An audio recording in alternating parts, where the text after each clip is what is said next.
सोचिए, आप सुबह उठते हैं, खिड़की खोलते हैं और सामने कुछ दिखता ही नहीं। स्मॉग की लेयर इतनी मोटी कि ऐसा लगता है जैसे शहर ने धुएं की चादर ओढ़ रखी हो।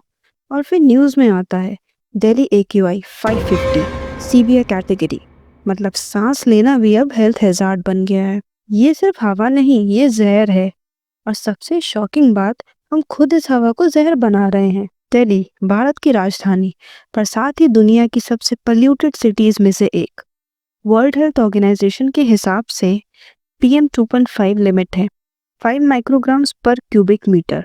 और दिल्ली 120 से 150 तक पहुंच जाता है रेगुलरली, यानी 25 गुना मोर देन सेफ लिमिट। यहाँ नवंबर से जनवरी तक हवा लिटरली रुक जाती है, विंड स्पीड गिर जाती है और पोल्यूशन हवा में चिपक जाता है like invisible dust clouds. Satellite images में क्लियरली दिखता है, दिल्ली के आसपास पूरा एक टॉक्सिक बबल बन जाता है। चलो अब असली सवाल, पोल्यूशन आता कहाँ से है? दिल्ली के पोल्यूशन के सोर्सेस रफली 3 मेजर कैटेगरीज में आते हैं। पहला आता है vehicular emissions. Over 1 crore registered vehicles और रोज नए ऐड ही हो रहे हैं। Diesel cars, old trucks, 2 stroke engines सब मिलके हवा में PM 2.5 भर देते हैं। फिर सेकंड आता है industrial and construction dust. Power plants and construction sites बिना डस्ट कंट्रोल के चलते हैं। कंक्रीट तोड़ने से, सीमेंट मिक्सिंग से हवा में माइक्रोस्कोपिक पार्टिकल्स भर जाते हैं। फिर थर्ड आता है क्रॉप बर्निंग या स्टबल बर्निंग। पंजाब और हरियाणा के फार्मर्स अक्टूबर नवंबर में फील्ड्स चलाते हैं ताकि अगली क्रॉप साइकिल शुरू कर सकें। 1 एकड़ फील्ड जलाने से 1 टन से ज़्यादा स्मोक रिलीज होता है। और जब हवा का डायरेक्शन बदलता है, पूरा स्मोक दिल्ली की तरफ आ जाता है। तो जब हम दिल्ली की हवा को ब्लेम करते हैं, असल में 40% स्मोक तो बाहर से ही आ रहा होता है और बाकी 60% हम खुद प्रोड्यूस करते हैं। अब सुनिए एक शॉकिंग बात, दिल्ली में 1600 से ज़्यादा इंडस्ट्रियल यूनिट्स अब भी अनऑथराइज्ड एरियाज में चालू हैं और कई जगह पे डीजल जनरेटर सेट्स 24/7 चल रहे हैं। कुछ साल पहले जब गवर्नमेंट ने ऑड इवन रूल लगाया, AQI में सिर्फ 10% इम्प्रूवमेंट हुआ। मतलब प्रॉब्लम कहीं और डीपर है। हमने टेक्नोलॉजी तो ली पर माइंडसेट नहीं बदला। अब बात करते हैं उस प्राइस की जो हम दे रहे हैं।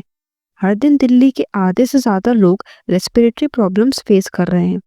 एम्स के डेटा के हिसाब से लंग डिजीजेस 30% बढ़ चुकी हैं पिछले 10 साल में। Children are the worst affected. उनके लंग्स एक अडल्ट के हाफ साइज पे ग्रो होते हैं पोल्यूटेड एनवायरनमेंट में। डॉक्टर्स कहते हैं it's like smoking 20 cigarettes per day बिना सिगरेट के। सरकार ने सॉल्यूशंस तो दिए हैं like odd even rule, GRAP यानी कि graded response action plan, anti smoke guns, CNG promotion, green tax. But फिर भी प्रॉब्लम क्यों नहीं सॉल्व हुई? क्योंकि पॉलिसी है पर इम्प्लीमेंटेशन नहीं।